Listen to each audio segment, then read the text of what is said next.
সামিরা পুলিশকে কল করে বলেন তিনি ফ্যান থেকে ঝুলেছেন। হাসপাতালে নিয়ে গেলে মৃত ঘোষণা।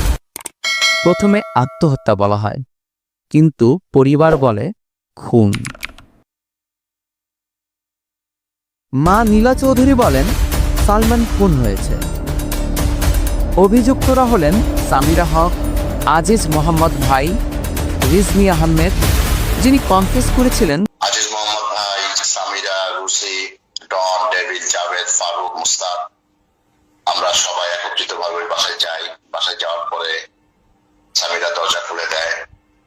তারপরে ডন, জাভেদ ওরা ঝাঁপিয়ে পড়ে সালমানের উপরে। সামিরা এসে ইনজেকশন পুশ করে।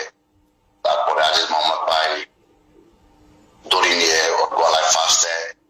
ও যখন অজ্ঞান হয়ে পড়ে তখন ওরা তিনজন সালমান, শাহ, ইমনকে ফ্যানে ঝুলিয়ে রাখে। এরপরে আমরা ওইখানে ড্রিঙ্ক করি, চা সিগারেট সবসময় চলতেছিল, ওইগুলো কন্টিনিউ করতেছিল। তারপর আমরা বাসা থেকে